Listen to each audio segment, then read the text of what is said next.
From the Northway Bank Online Newsroom, I'm Gare McKenzie. This local and regional news update is brought to you by Northway Bank. Like Northway Bank on Facebook, and they'll donate $1 up to the first 1,000 to the New Hampshire Food Bank.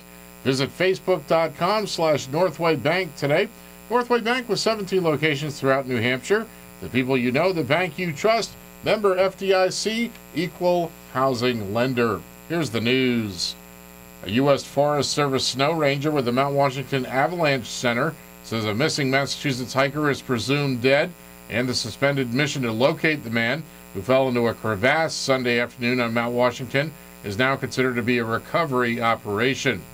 Jeff Lane says discussions are ongoing with the New Hampshire Fish and Game Department about how to locate and recover the body of Norman Prebash of Boston, who slipped about 3:30 Sunday afternoon while hiking with two companions on the northern flank of Tuckerman Ravine and fell into the crevasse between the Lunch Rocks and the Lip.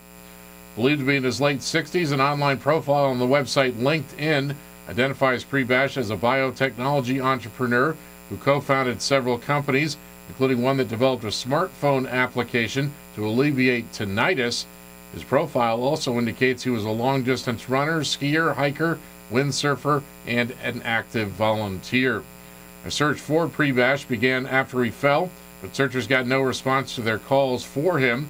Lane was lowered into the crevasse Sunday night to continue the search, the first time he's ever done that in Tuckerman Ravine as part of a rescue. I had multiple headlamps with me. Mostly I was focused on just doing my job, which is to look for and potentially extract the victim. I was lowered approximately 40 to 50 feet, and I had clear visuals another 30 feet below that, roughly. Then I was able to see everything that was in the crevasse to the point where the crevasse narrowed down into a tunnel and where the stream kind of ran into it, and that's where I lost the visibility. It actually went fairly quickly. Most of the time was in talking it over, looking at the scene safety, the planning of it. The execution actually wasn't all that long of an operation. The two guys, Joe and Frank, who I work with, were able to quickly and effectively set up a rope system that got me down and out safely. I was out of the hole around 9 p.m. The crevasse was filled with hanging ice, running water, and undermined snow, and the search effort was suspended a few hours later for safety reasons.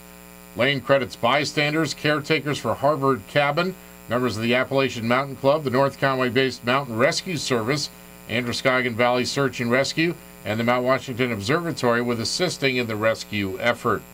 For detailed daily reports on avalanche and snow conditions on Mount Washington, see the website at mountwashingtonavalanchecenter.org.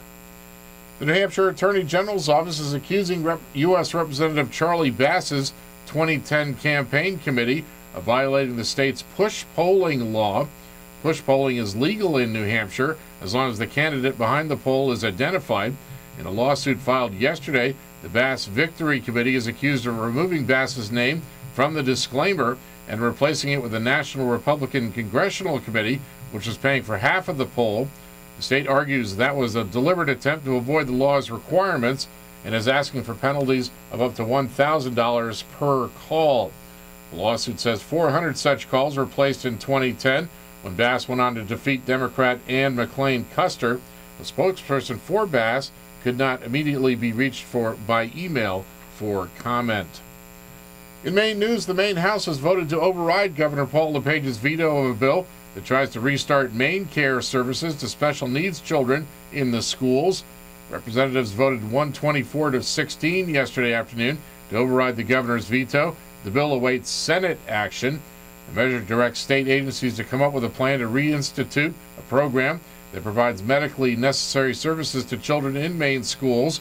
Supporters of the legislation say the program, run through the Maine Care program, was funded entirely with federal Medicaid dollars until it was phased out about 3 years ago. In his veto message, LePage said the bill is a distraction from the administration's effort to straighten out other problems in Maine Care.